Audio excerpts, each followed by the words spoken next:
মাংরুল গ্রামে মঙ্গলেশ্বর মহাদেবকে প্রণাম করে ঝাড়ি পথে হাঁটতে হাঁটতেই আমরা নিজেদের মধ্যে আলোচনা করছিলাম, পথের উপর পাথরের ঠোক্কর খেয়ে পাচ্ছে না কেউ পড়ে যাই। এজন্য মুখে কথা বললেও আমাদের চোখ ছিল পথের দিকে। প্রায় ১ বা ১.৫ মাইল হাঁটার পরেই চোখে পড়ল, পূর্ব দিক থেকে যেমন নর্মদা বয়ে চলেছেন পশ্চিমে সমুদ্রের দিকে, তেমনি নর্মদার পাশে পাশে পূর্ব দিক থেকে আরেকটি ছোট নদী এসে মিশেছে নর্মদার সঙ্গে। নাঙ্গা মহাত্মাকে এই নদীর কথা জিজ্ঞাসা করতে তিনি বললেন, এই নদীর নাম অনাভবাহী নদী।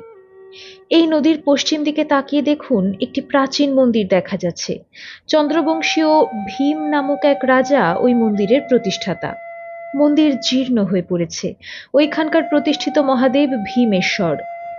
ইতিপূর্বে আমরা মুদগল ঋষির তপবলে আবির্ভূত আরেকটি ভীমেশ্বর মন্দির দেখে এসেছি। মনে পড়ে কি, যেখানে রাত্রিবাস করতে গিয়ে আপনারা সকলেই ভৈরবের হুঙ্কার ধ্বনি শুনতে পেয়ে ভীত সন্ত্রস্ত হয়ে পড়েছিলেন? ভীমেশ্বর মন্দিরের পাশেই যে আরেকটি মন্দির দেখা যাচ্ছে, ওই মন্দিরের প্রতিষ্ঠাতা সহস্রার্জুন। ওই মন্দিরে চলুন, ওইখানে নর্মদার ঘাট বাঁধানো আছে। আমরা তার নির্দেশে সহস্রার্জুনের শিব মন্দিরে গিয়ে উপস্থিত হলাম। এই শিবের নাম অর্জুনেশ্বর। তিনি জঙ্গল পথে হাঁটতে হাঁটতেই অর্জুনেশ্বরের গল্প প্রসঙ্গে বললেন, হৈহয় বংশের নরপতি সহস্রার্জুন ছিলেন প্রবল প্রতাপান্বিত রাজা। নর্মদা তটেই মাহিষ্মতি নগরী ছিল তাঁর রাজধানী। তাঁর গুরুদেব দত্তাত্রেয়ের আশীর্বাদে তিনি বহু ঋদ্ধি সিদ্ধি আয়ত্ত করেছিলেন। তিনি মহাশৈব ছিলেন। তিনি একবার কিছুদিনের জন্য শিব তপস্যায় ব্রতী হন। সেই সময় লঙ্কাপতি রাক্ষসরাজ রাবণ এসে তাঁর যুদ্ধ প্রার্থী হন। কিছুক্ষণ যুদ্ধ করার পর মহাবাহু সহস্রার্জুন তাঁকে বগল দাবা করে রেখে দেন। আপনাদের বাংলা রামায়ণে এই প্রসঙ্গে অনেক সরস কাহিনী আছে। রাবণ কাতর হয়ে ব্রহ্মার কাছে প্রার্থনা করলে সহস্রার্জুন তাকে তাঁর আজ্ঞায় মুক্তি দিয়েছিলেন। রাবণকে মুক্তি দেবার পর তিনি এখানে অর্জুনেশ্বর মহাদেবকে প্রতিষ্ঠা করেছিলেন। কথা বলতে বলতে আমরা অর্জুনেশ্বর ঘাটে পৌঁছে গেছি। রঞ্জন বলল, তার ঘড়িতে 11:30 বেজেছে। আমি নাঙ্গা মহাত্মাকে বললাম, আমি উত্তর তট পরিক্রমার সময় মান্দালাতেও এক অর্জুনেশ্বর মহাদেব দর্শন করে এসেছি। শুনেছি সেই মন্দিরস্থ মহাদেবও নাকি মাহিষ্মতি রাজ কর্তৃক প্রতিষ্ঠিত। নাঙ্গা মহাত্মা বললেন, তা হতেই পারে, অবিশ্বাস করার কিছুই নাই। প্রাচীন যুগে ধার্মিক রাজারা শিবভূমি নর্মদার তটে তটে একাধিক শিব প্রতিষ্ঠা করে গেছেন।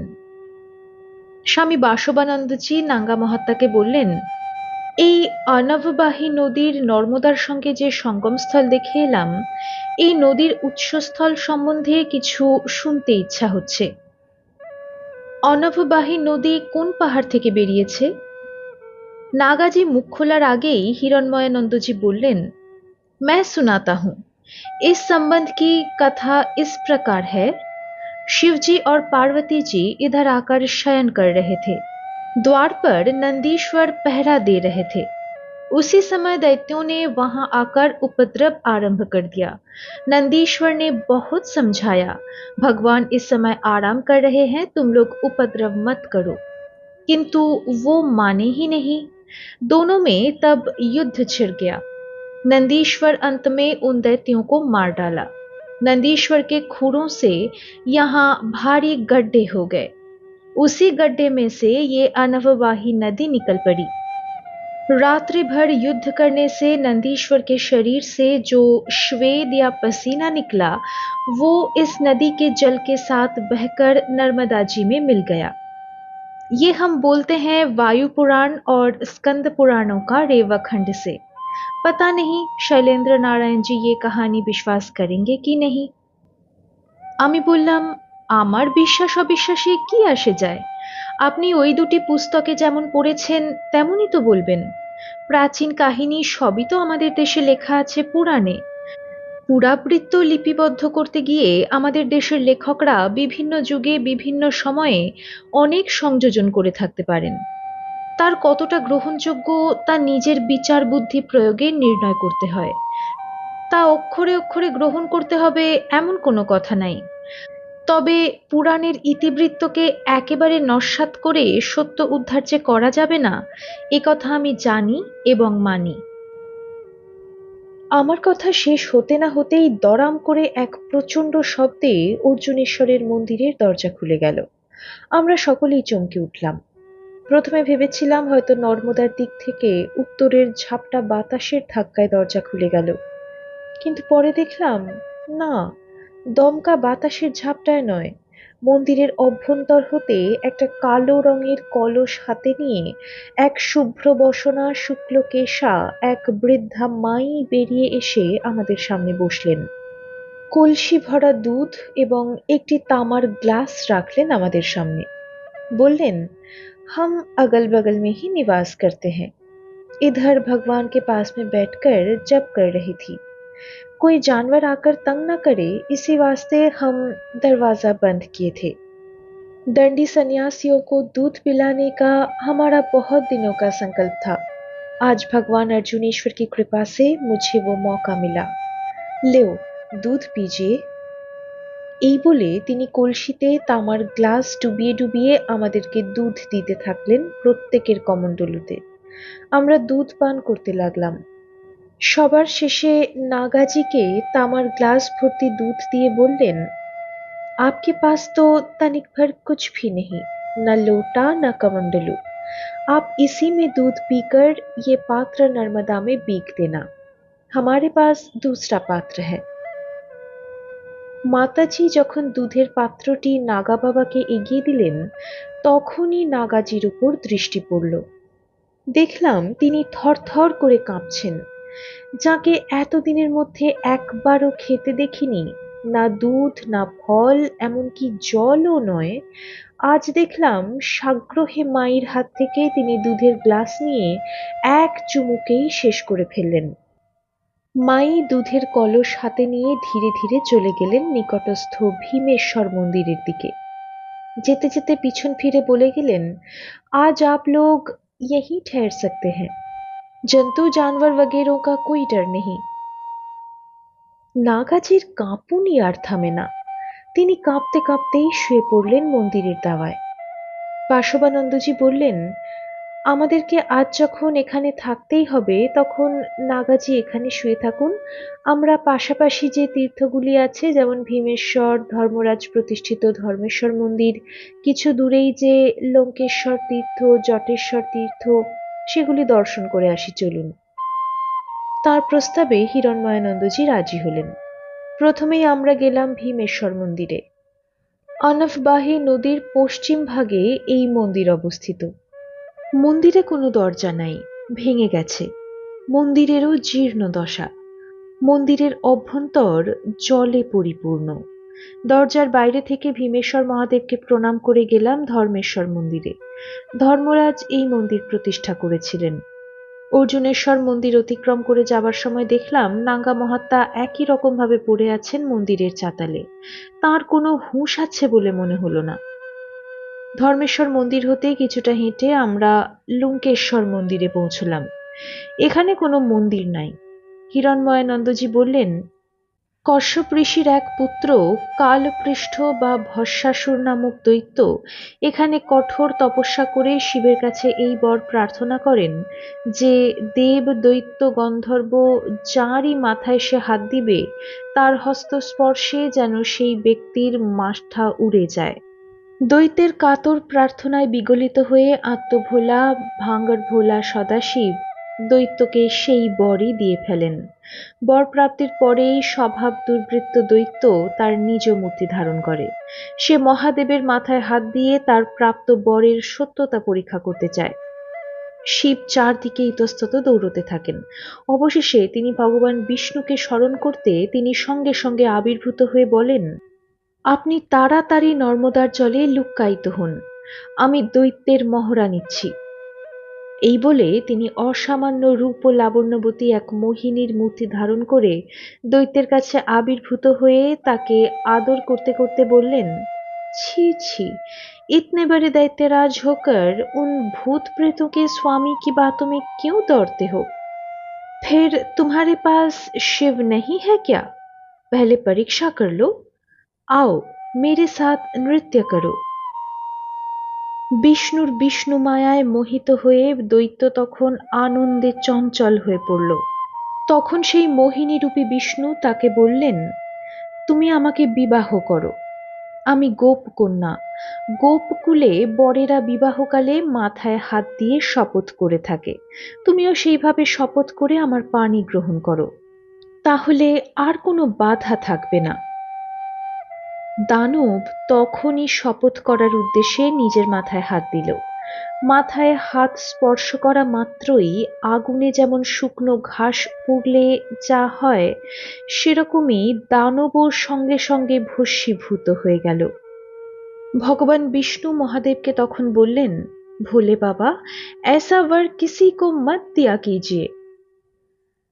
এইখানে নর্মদার জলমধ্যে মহাদেব লুকিয়েছিলেন বলে এই তীর্থের নাম লুঙ্কেশ্বর বা লুক্কেশ্বর। এখানে জপ করলে জপ সিদ্ধি হয়। আমরা এখানে নর্মদার জল স্পর্শ করে মহাদেবকে প্রণাম করলাম। আমি হিরণময়ানন্দজিকে বললাম, উত্তর তট পরিক্রমার সময় মান্দালার কাছে আমি এক লুকেশ্বর তীর্থ দর্শন করেছি। সেখানেও জলের মধ্যে মণিময় জ্যোতির্লিঙ্গ। তার নাম লুঙ্কেশ্বরের অনুরূপ লুকেশ্বর। হিরণময়ানন্দজি বললেন, আমিও সেই তীর্থ দর্শন করেছি। নর্মদা তটের প্রসিদ্ধ মহাযোগী মহর্ষি মধুমঙ্গলের ধর্মপত্নী ব্যভিচারে লিপ্ত হয়েছিলেন বলে মহাদেবের উপর ক্রোধ ও অভিমান বশে সেই মহর্ষি মহাদেবকে নর্মদার জলে নিক্ষেপ করেছিলেন। সেই লুকেশ্বর তীর্থ মহাজাগ্রত স্থান। যাই হোক, রামপুরা স্থিত আজকের এই লুকেশ্বর তীর্থ এবং লুকেশ্বর ভগবানকে প্রণাম করে নর্মদা তট ধরে আরো কিছুটা নিচের দিকে এগিয়ে যেতেই আমরা আরেকটি শিব মন্দিরে পৌঁছলাম। মন্দিরের পাশেই কতগুলি যজ্ঞ কুণ্ডের চিহ্ন পড়ে আছে। হিরণময়ানন্দজি বললেন, এই মন্দিরস্থ মহাদেবের নাম ধনেশ্বর। ধনপতি কুবেরের তপস্যাস্থল। ধনেশ্বর শিব তাঁরই প্রতিষ্ঠিত। সমগ্র শিব মন্দিরটি কালো পাথরের তৈরি। হিরণময়ানন্দজি যজ্ঞকুণ্ডের চিহ্নগুলি দেখিয়ে বললেন, এর নাম ইন্দ্রদ্রোণ। এখানে প্রাচীন রাজা ও রাজর্ষিরা পূর্বে বহু যজ্ঞের অনুষ্ঠান করেছিলেন। এখানে মাটি খুঁড়লে এখনো সুগন্ধিত যজ্ঞভস্য পাওয়া যাবে। ইন্দ্রদ্রোণ হতে 3 মিনিট হেঁটে আমরা জটেশ্বর তীর্থে এসে পৌঁছলাম। হিরণময়ানন্দজি বললেন, भस्मासुर के ताड़ना से जब शिवजी दौड़ रहे थे, तब शिवजी की जटा खुल गई थी। इसी कारण ये जटेश्वर तीर्थ पार्वती जी द्वारा निर्मित हुआ। মাত্র আধ মাইল পরিসরের মধ্যে এতগুলি তীর্থ পরস্পর দেখতে দেখতে প্রায় 4:30 বাজতে যায়। ঠান্ডা বাতাসও বইছে। আমরা দ্রুত ফিরে গেলাম নর্মদার তট ধরে অর্জুনেশ্বর মহাদেবের মন্দিরে। সেখানে পৌঁছে দেখি নাঙ্গা মহাত্মা উঠে বসেছেন। তার সর্বাঙ্গ অস্বাভাবিকভাবে উজ্জ্বল দেখাচ্ছে। হরানন্দজি তাকে দেখেই বললেন, কি ব্যাপার, আজ যে দেখছি সর্বাঙ্গে স্ফুরিছে জ্যোতি, আঁখিপাতে প্রশান্তির ছায়া। তিনি সলজ্জভাবে উত্তর দিলেন, আজ খুব ঘুমিয়ে পড়েছিলাম। হরানন্দজি বললেন, ঘুম না সমাধি? দেখুন মশাই, আমাদের গুরুদেবের সবিকল্প আনন্দ সমাধি দর্শনের বহুবার সুযোগ হয়েছে। কামরূপ মঠের সন্ন্যাসীকে ও জিনিস লুকোতে পারবেন না। যাকগে, আপনার মতো সাথী পেয়ে আমরা খুশি। নাগাজি হরানন্দজিকে আর কথা বলার সুযোগ না দিয়ে তাড়াতাড়ি উঠে পড়লেন। বললেন, আমি অদূরে ধর্মেশ্বর মন্দিরে আজ রাত কাটাবো। আপনারা সকলেই এই মন্দিরে প্রবেশ করুন। ভোরেই আমি আপনাদের কাছে পৌঁছে যাব। এই বলে তিনি চলে গেলেন ধর্মেশ্বর মন্দিরের দিকে। আমরা টর্চ টিপে ঢুকে পড়লাম মন্দিরে। মন্দিরের দরজা বন্ধ করে আমরা যে যার আসন সজ্জা পেতে নিলাম। মহাদেব অর্জুনেশ্বরকে প্রণাম করে আমরা বসে গেলাম সান্ধ্যক্রিয়ায়। ঘণ্টা 2 ধরে সকলে জপ ধ্যান করে সকলেই শুয়ে পড়লাম কম্বল মুড়ি দিয়ে। আমার একপাশে হরানন্দজি এবং অন্য পাশে রঞ্জন শুয়েছেন। হরানন্দজি আমাকে ফিসফিস করে জানালেন, আশ্চর্য, বাইরে যথেষ্ট কনকনে ঠান্ডা বাতাস ঝড়ের মতো বইলেও এই মন্দিরের মধ্যে তেমন ঠান্ডা লাগছে না। আমি মতলব করে রেখেছিলাম, 3 দিন আগে আপনার দেওয়া এক রেণু শঙ্খিনী খেয়েছিলাম, আজও ওই নাগা বাবার দেওয়া এক মাত্রা খাবো। কিন্তু মন্দিরের ভিতর তত শীত অনুভূত না হওয়ায় আর খেতে ইচ্ছা করছে না। কি ব্যাপার বলুন তো? আজ যিনি আমাদেরকে দুধ খাইয়ে গেলেন তার কথা মতো মন্দিরে থেকেছি বলে কি ওই শুদ্ধ সত্য মায়ের বাক্য বলেই শীত আজ কম বলে অনুভূত হচ্ছে? আমি ফিসফিস করেই বললাম, হতে পারে। ওই মাই যদি তপস্বিনী হন তাহলে তার বাক্য বলে সবই সম্ভব। আমার খুব ঘুম পাচ্ছে, পরে কথা হবে। এই বলে ঘুমিয়ে পড়লাম। চোখ বন্ধ হওয়ার সঙ্গে সঙ্গে আমার চোখে এক অপরূপ দৃশ্য ফুটে উঠল এই মন্দির। আমরা হর নর্মদে বলতে বলতে অর্জুনেশ্বর মন্দিরে এসে পৌঁছেছি। দড়াম করে মন্দিরের দরজা খুলে গেল। সেই শুক্ল বসনা শুভ্র কেশী বৃদ্ধা গলায় রুদ্রাক্ষ মালা দুধের কলসি হাতে নিয়ে বেরিয়ে এলেন। অপলক দৃষ্টিতে তাঁর দিকে তাকিয়ে আছি। ধীরে ধীরে দেহাভ্যন্তর থেকে প্রকটিত হল আর এক দিব্যাঙ্গনা জ্যোতির্মণ্ডিতা মাই। সেই মায়ের ডান হাতে ত্রিশূল, বাম হাতের চেটোয় এক অপূর্ব সুন্দর জ্যোতির্লিঙ্গ। লিঙ্গ হতে জ্যোতির কণা ঠিকরে পড়ছে। এখন আর সেই দুগ্ধ দানরতা মাতৃমূর্তি চোখে ভাসছে না। সামনে ভাসছেন তাঁর নূতন পরিবর্তিত দিব্যরূপ, যার দেহের প্রতিটি রোমকূপ হতে যেন স্বর্গীয় সুষমা ঝরে পড়ছে। তাকে ঘিরে তার সামনে পিছনে জটাজুট ও বহু মহাত্মা নত জানু হয়ে কৃতাঞ্জলি পুটে গাইছেন, ওং সুখদাং সমুদাং সুরনরবন্দিতাং সর্বকামদাং শর্মদাং বন্দে নর্মদাং বন্দে নর্মদাম।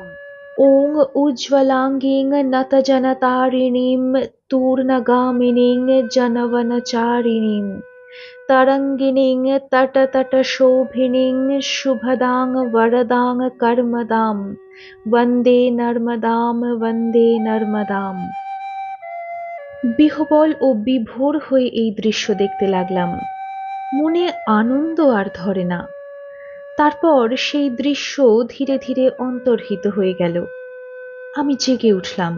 ঘর অন্ধকার, চোখ খুলেও কিছু দেখতে পাচ্ছি না। পাখির কলরব শুনে বুঝতে পারছি সকাল হয়ে গেছে। উঠে বসলাম। হাতের কাছে টর্চটা টিপে দেখলাম একমাত্র বাসবানন্দজি এবং তুরীয় চৈতন্য নামক ব্রহ্মচারী ছাড়া আর সকলেই উঠে বসেছেন। হরানন্দজি, প্রেমানন্দজি প্রভৃতি দণ্ডী সন্ন্যাসীরা নীরবে কাঁদছেন। আমি উঠে বসেছি দেখে হিরণময়ানন্দজি অশ্রু সজল কণ্ঠে বলে উঠলেন, हम सच कहते हैं, दोपहर में जो माई हम लोगों को दूध दिया था वो स्वयमेव नर्मदा है।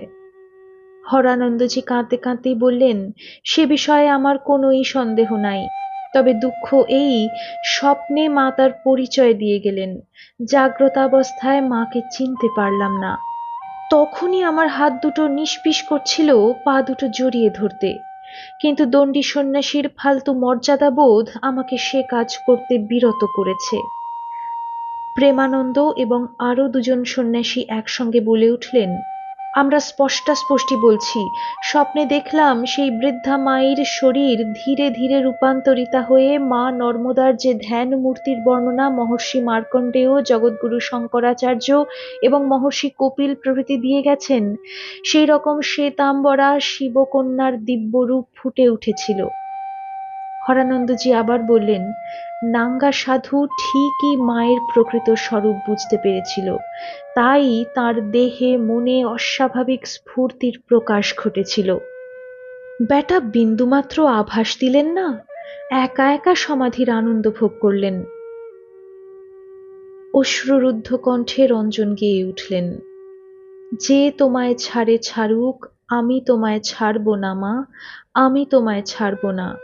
মাগো, আমি তোমার চরণ করব স্মরণ, আর কারো ধার ধারব না। গান শেষ করে একতারাটি মাথায় ঠেকিয়ে রঞ্জন অঝোরে কেঁদে চলেছে। শুধু রঞ্জনই নয়, তার এই সময়োপযোগী গান শুনে আমাদের সকলেরই চোখে জল। ধীরে ধীরে মন্দিরের প্রকাণ্ড দরজা খুলে গেল। মুদগল ঋষির তপস্যা ক্ষেত্রে সেখানকার ভীমেশ্বর মন্দিরের দরজায় যেমন একটা বড় পাথর ঠেকা দেওয়া হয়েছিল, এখানে সেই রকম কোনো ঠেকা দিতে আমরা ভুলে গিয়েছিলাম। নাঙ্গা মহাত্মা তাঁর অভ্যাস মতো নর্মদাতে ডুব দিয়ে এসে আমাদের সামনে দাঁড়িয়েছেন। তার গা হতে ঝরঝর করে জল পড়ছে। দরজা খুলে যেতেই দেখতে পেলাম চারদিক ফাঁকা হয়ে গেছে। নর্মদার জল কুয়াশায় ঢেকে থাকলেও স্পষ্টত দিনের আভাস ফুটে উঠেছে চারদিকে। আমরা যে যার ঝোলা গাঁঠরি গুছিয়ে নিয়ে বাইরে বেরিয়ে এলাম। তখনও বাসবানন্দজি এবং তুরীয় চৈতন্য ঘুমিয়েছিলেন। হরানন্দজি তাঁদেরকে ধাক্কা দিয়ে তুললেন। তাঁরা দুজনে ধর্মর করে উঠতেই তাঁদের ঝোলা গাঁঠরি বাঁধতে বাঁধতে বললেন, এমন ঘুম অনেক দিন ঘুমোয়নি। হরানন্দজি টিপ্পনি কাটলেন, মহন্ত হবার জন্য গুরুদেবের মৃত্যু টেকে বসে আছেন। আপনি যে কামরূপ মঠের পবিত্র গদিতে বসে কোনোদিনই মহান্তাই ফলাতে পারবেন না, এ সম্বন্ধে আজ আমি নিশ্চিন্ত হলাম। মা নর্মদা শেষ রাত্রে আমাদের কাছে এসেছিলেন। আপনাকে অঘোরে ঘুমোতে দেখে বলে গেলেন, বেচারার মহন্ত হবার খুব লোভ, কিন্তু এর ভাগ্যে শিকে ছিঁড়বে না। কি ঘুম তোরে পেয়েছিল হতভাগিনী, সে যে কাছে এসে বসেছিল তবুও জাগিনি। হরানন্দজির কথা শুনে বাসবানন্দের চোখে মুখে খুবই বিরক্তি এবং রাগ ফুটে উঠল। এই সময় হিরণময়ানন্দজি হেঁকে উঠলেন, হরানন্দ, অর্জুনেশ্বর আমাদেরকে খুবই দয়া করেছেন। চলো নর্মদায় স্নান করে বাবার মাথায় এক কমণ্ডলু করে জল ঢেলে যাই। তার কথা শুনে আমরা সকলেই দল বেঁধে গেলাম নর্মদায় স্নান করতে। দলনেতার হুকুম অমান্য করতে বাসবানন্দজির সাহস হলো না। তিনিও বেজার মুখে স্নান করতে নামলেন। বাইরে কনকনে ঠান্ডা বাতাসের ঝাপটা থাকলেও নর্মদায় স্নান করে উঠতেই গা গরম হয়ে উঠল। আমরা প্রত্যেকেই কমণ্ডলু ভরে জল নিয়ে এসে কাঁপতে কাঁপতে অর্জুনেশ্বরের মাথায় জল ঢাললাম। মহাদেবকে প্রণাম করেই যে যার জামা সোয়েটার পরে নিয়ে পুনরায় কমণ্ডলু ভরে পূর্ব দক্ষিণ কোণ অর্থাৎ অগ্নিকোণ ধরে হাঁটতে লাগলাম। তখন 7:30 বেজেছে, আকাশে সূর্যোদয় হচ্ছে। নাঙ্গাজি রামপুরার বিপরীত দিকে অর্থাৎ উত্তর তট দেখিয়ে বললেন, ওপারের নাম রেঙ্গন। সেখানে কামেশ্বর মহাদেবের মন্দির আছে বলে ওখানকার নাম কামেশ্বর তীর্থ। গণেশজির তপস্যা ক্ষেত্র, তাই ওখানে সিদ্ধিদাতা গণেশ এবং পার্বতীজির পূজা করলে সর্বাভীষ্ট সিদ্ধ হয়। আমরা পথ চলতে চলতেই কামেশ্বর, গণেশ ও পার্বতীজিকে প্রণাম করলাম।